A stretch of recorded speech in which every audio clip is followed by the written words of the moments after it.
अस्सलाम वालेकुम स्टूडेंट्स।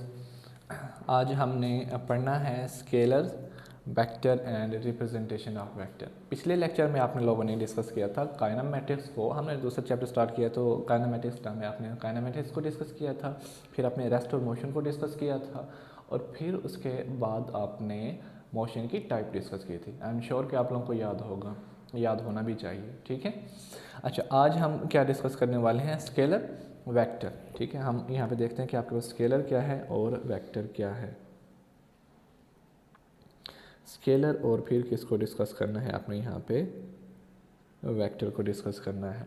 अच्छा, आपको स्केलर, वेक्टर और कांस्टेंट का भी पता होना चाहिए कि ना कांस्टेंट क्या होता है। ठीक है, कांस्टेंट मतलब कि आपके पास अगर किसी ना जस्ट मैग्नीट्यूड है, यानी कि जिसको आप मिकदार का नाम देते हो वो है, तो जस्ट लाइक इसको मतलब वो कांस्टेंट। जैसे आपने पढ़ा होगा मैथ में पाई की वैल्यू 22/7, दैट्स मीन 3.14, ये कांस्टेंट वैल्यू है, यानी इसकी सिर्फ और सिर्फ मैग्नीट्यूड है, ना तो इसकी डायरेक्शन है ना ही इसका यूनिट है। तो ऐसी वैल्यूज़ कांस्टेंट वैल्यूज़ कहलाती हैं। ठीक है, और अब आपके पास स्केलर है और वेक्टर है, तो हम इसको ना थोड़ा डिस्कस कर लेते हैं कि स्केलर क्या चीज़ है और वेक्टर क्या चीज़ है। यहाँ पे लिख लेते हैं कि ये आपके पास स्केलर है, ठीक है, ये आपके पास क्या है? वेक्टर है। ठीक, यहाँ पे हम इसके लिख लेते हैं कि स्केलर में क्या होता है? मैग्नीट्यूड है। पहले ऊपर हम बता दें कि कौन कौन सी चीज़ इसमें होगी। डायरेक्शंस, और आपके पास यहाँ पे इसका हम लिखते हैं कि यूनिट। ओके, अब सबसे पहले स्केलर।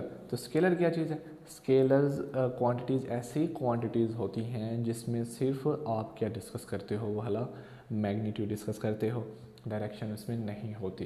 तो ऐसी क्वांटिटीज़ स्केलर क्वांटिटीज़ कहलाती हैं। एग्जांपल हम ले लें तो हमारे पास मैथ्स की एग्जांपल ले लेते हैं। तो जस्ट लाइक ये स्केलर की एग्जांपल है, तो दैट्स मीन मैग्नीट्यूड इसमें है, तो हम यहाँ पे टिक कर दें। मैं ये समझाने के लिए, आपने ऐसे करना नहीं, मैं सिर्फ समझाने के लिए आपके दिमाग में बैठ जाएंगे बातें कि ऐसे कौन सी चीज़ में, स्केलर में, वेक्टर में क्या चीज़ होती है, क्या चीज़ नहीं होती। ठीक है, तो मैग्नीट्यूड वाले खाने पे हमने टिक कर दिया, दैट्स मीन ये स्केलर के सामने है, मैग्नीट्यूड इसमें है। अब डायरेक्शन है नहीं, तो हम इस पर क्रॉस लगा देते हैं। यूनिट है तो साफ ज़ाहिर है यूनिट है। अब एग्जाम्पल अगर हम लेते हैं, क्या कौन सी एग्जाम्पल ली है मैंने? यहाँ पे हम यहाँ पे ले लेते हैं कि मैथ्स है आपके पास, तो साफ ज़ाहिर मैथ्स का यूनिट क्या होता है? किलोग्राम, दैट्स मीन यूनिट है, तो हमने यहाँ पे टेक किया होगा। ठीक है, उसके बाद तो अब स्केलर, आई एम श्योर आप लोगों को समझ आ गया हो कि ऐसी क्वांटिटीज़ जिसमें मैग्नीट्यूड होती है और डायरेक्शन नहीं होती।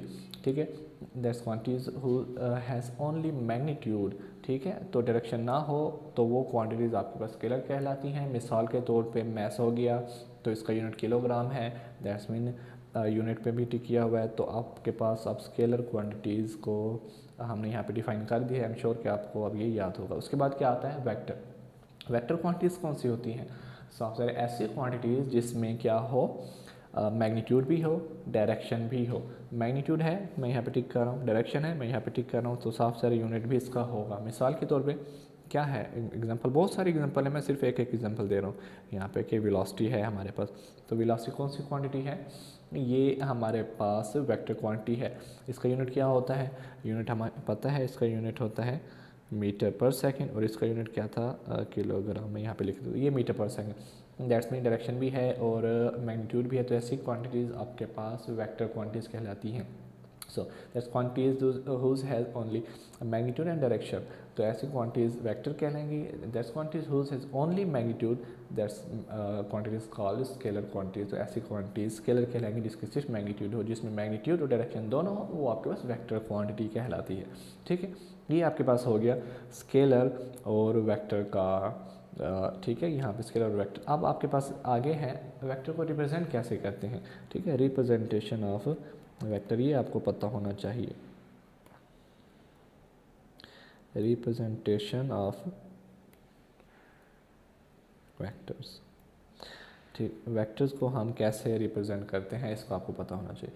वेक्टर को रिप्रेजेंट करने के लिए सिंपल मैं कंसीडर करता हूँ कि मैंने दो वेक्टर्स लिए हुए हैं ए और बी। ये सिंपल आप कहते हो कि consider we take a vector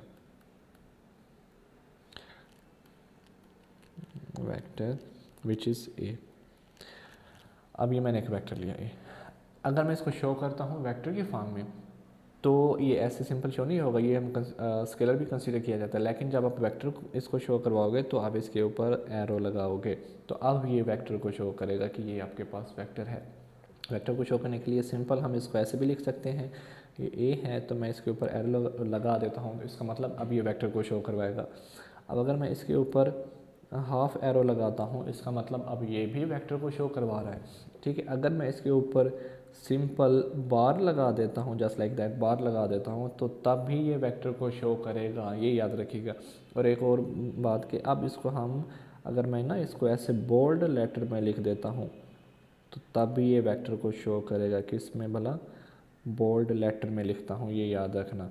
अगर किसी भी वेक्टर को हम बोल्ड में लिखें तो इसका मतलब ये वेक्टर को शो करेगा। जस्ट लाइक ए लिया हो तो इसको अगर ए को मैं थोड़ा मोटा करके लिख देता हूँ, ये बोल्ड में कहलाता है, ठीक है। मतलब मैंने इसको बोल्ड लेटर में लिखा हुआ है थोड़ा मोटा करके, तो ये भी वेक्टर को शो करेगा।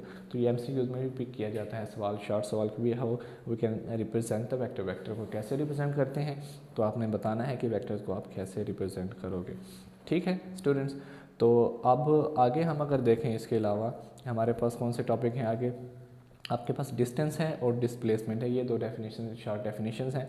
आपने यहाँ पे देखना है कि डिस्टेंस क्या होता है। हमें पता है कि length of path between two points, दो पॉइंट के दरमियान जो हमारे पास लेंथ होगी सिंपल, वो आपके पास क्या कहलाती है? डिस्टेंस कहलाती है। डिस्टेंस के बाद आपके ने डिफाइन करना है व्हाट इज़ डिस्प्लेसमेंट। डिस्प्लेसमेंट क्या है? डिस्प्लेसमेंट कहते हैं हम दो पॉइंट के दरमियान कम से कम फासले को डिस्प्लेसमेंट का नाम दिया जाता है।